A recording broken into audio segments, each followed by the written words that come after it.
Hello, friends! This is Dave Hurwitz, executive editor at ClassicsToday.com, here with random reviews from the Overflow room. Oh, yes! We're continuing our backwards journey, and we've got Handel. Oh, so much Handel.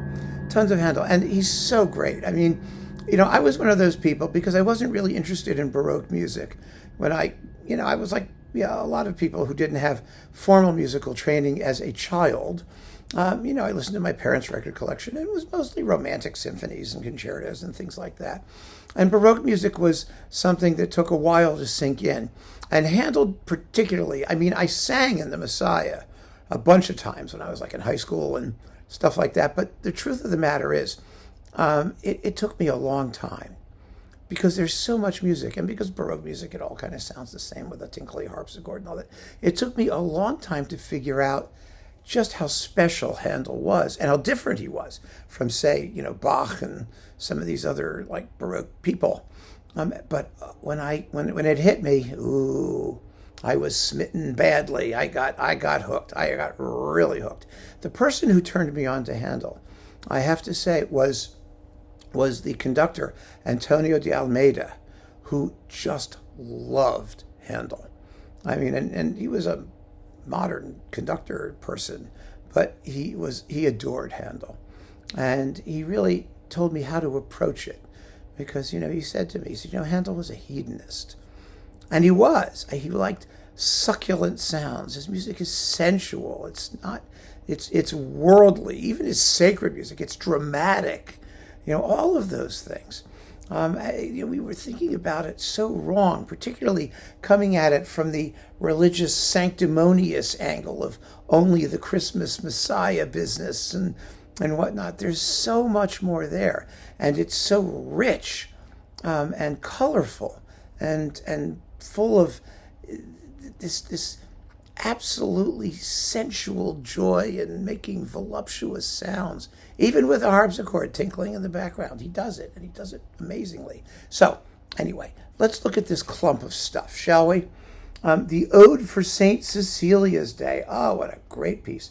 One of Handel's greatest sort of not oratorio or opera works. It's an ode.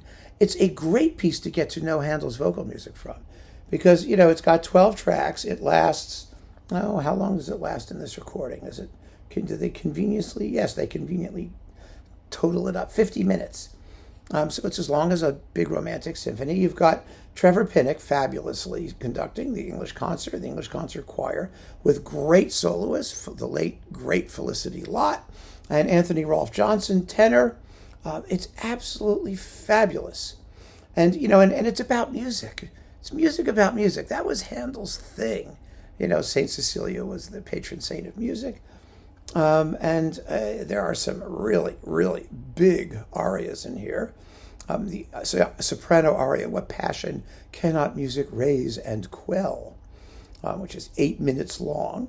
It's a big solo, but it's glorious. It's absolutely gloriously wonderful. You look at the titles of the pieces, the trumpet's loud clangor, then there's a march, the soft complaining flute, sharp violins proclaim. They talk about the various instruments, and it's just great. It's absolutely wonderful. If you don't know Handel's choral music, and if you don't have the patience for a 3-hour-long oratorio or opera, grab the Ode to Saint Cecilia and get yourself into it that way. It works. It's kind of like the Bach Magnificat for Handel. If you want to do the Bach choral works, but you don't have the patience for, the B minor Mass for a couple hours, or the St. Matthew Passion for a couple of days, you do the Bach Magnificat, because it does everything a Bach choral work should do in half an hour. Well, this is a little bit longer, because Handel wrote lots of notes. He liked writing lots and lots of notes. Once he got started, he just kept going. Tovey said Handel's music has the gift of gab. That's how you can tell it's Handel, because it just keeps burbling on, and this does wonderfully. So that's my suggestion. Then we've got, the fireworks music and the water music. In the original scoring, the fireworks music, this came after that, famous Charles McHarris recording of the fireworks music in its original scoring. But this is with, let's see, the English Chamber Orchestra under Johannes Samari, who did wonderful, wonderful series of Handel recordings, and the water music. This is a suite drawn from original manuscripts. So it's a compilation, and this is on Vanguard. Yeah, I mean, it's a beautiful recording. When was it made? They tell me 73, it looks like. Yeah, 1973.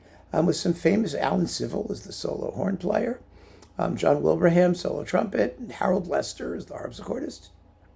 Really, really fine performances. And the fireworks music in its original scoring is great. The original scoring, by the way, if you'd like to know, is 24 oboes, 12 bassoons, 2 contrabassoons, 2 serpents, 9 trumpets, 9 horns, 3 timpani, and 2 snare drums. Yeah. Whoa. It's just amazing. Absolutely amazing. Then we've got more water music and fireworks music. These feature the Concertgebouw Orchestra.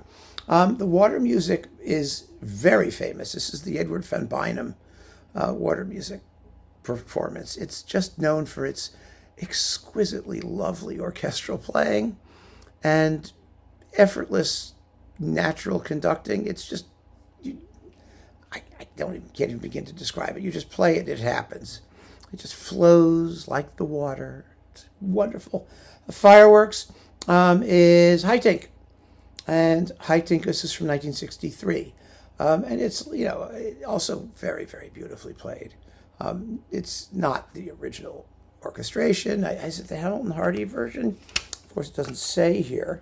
You can tell right away when you listen to it, of course. But nothing says anything. All right. Oh, look. The Master General of the Ordnance wrote to the Comptroller of His Majesty's Fireworks, that was a job in those days, to inform him that, quote, Handel now proposes to have but 12 trumpets and 12 French horns. At first there was to have been 16 of each, and I remember I told the king so, who at that time objected to there being any music. But when I told him the quantity and number of martial music there was to be, he was better satisfied, and said he hoped there would be no fiddles. Now Handel proposes to lessen the number of trumpets and to have violins. I don't at all doubt, but when the king hears it, he will be very much displeased. Oh, well. Yes, Handel did actually add strings, at some point, but you can do it without, and I love doing it without. It's just so much more fun without. So, let's see, let's put that away. This is on Australian Eloquence, by the way.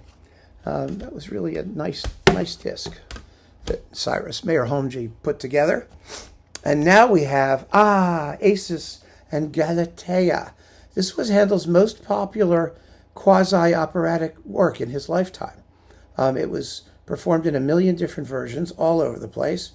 It's a lovely performance, by the way. It's Les Arts Florissants with William Christie, and you've got Sophie Danneman as Galatea, Patricia Pettibon as Damon, Paul Agnew as Acis, Joseph Cornwell as Corydon, and Polyphemus, Alan Ewing, and some various other people. And it's a very, it's actually a very small scale work. He wrote it for canons, where he did the Chandos anthems, which had a very, very tiny ensemble, and then he later blew it up in various ways. I like the version with larger forces that has a real chorus and the carillon part, which you almost never hear. It's on Mariner's recording, Neville Mariner's recording, which is fabulous, by the way. But this is very nice for period instruments, and it's a keeper. I enjoyed it. And last but not least, oh my God, one of the great Handel recordings of all time, Ariodante, Drama per Musica in 3 acts. This is an extraordinary opera. It's right up there with Julius Caesar, and some of the other really big ones, Rinaldo and whatnot. The story is kind of like Ivanhoe with more of a love triangle. Ariodante's a knight, and he's got to rescue his girlfriend, who's the daughter of the king, and there's a bad guy who's trying to get her and arranging to sabotage everybody. It's enormous fun. Now, one of the cool things about this production, which is Mark Minkowski with Les Musiciens du Louvre, is that it uses, I believe, the original version of Act 2, which is extraordinary for an opera seria. Yes, it is actually. What happens is, let's see, is it Act 2 here? Yes, Ginevra and Ariodante, and then this opera had a ballet. It was, what was her name? Salé, Madame Salé from France, was over, and with her ballet troupe, they were considered, at the end of Act 1 is a ballet, and then at the end of Act 2, we have the other ballet. Yeah, that was the really cool ballet, with the really nifty ending. It ends with a dream sequence and effectively a recitative, not your usual aria, exit, end of act, that sort of thing. It's a ballet, and then Ginevra, who is the betrothed of Ariodante, has an accompanied recitative about how miserable she feels because everything at that point is all up in the air. And the ballet was taken out. It was taken out for a couple of reasons. One is because Madame Salé, being French, was considered too salacious. It's considered, morally questionable to have a ballet. God forbid. That was the thing those, tawdry French people did. And so Handel had to revise it. But performances these days put the ballet music back, yes, and include usually the original Act 2 ending, which was also considered to be way too radical for the day because it did not give the performer the usual flashy exit aria to conclude the act. It just stuck to the drama. And dramatic it really is. It's an absolutely fantastic opera, wonderfully performed here. You've got Anne-Sophie von Otter as Ariodante. It's one of her greatest performances on disc. Lynn Dawson is Ginevra. The evil Polonesso is Eva Podlish, who is also a fabulous Baroque singer. Veronica Kangemi is Delinda. Lord Canio is Richard Croft. The King of Scotland is Dennis Sedoff. And Oduardo, who hangs around and doesn't do anything particularly important, is Luc Coadou. And again, it's Minkowski and Musiciens du Louvre. It's amazing. Just an amazing piece. And a wonderful example of Handel the dramatist. The entire thing lasts, by the way, a long, long time. Does it tell you how long it is here? I just love it when they give you these things. This was a live recording, by the way.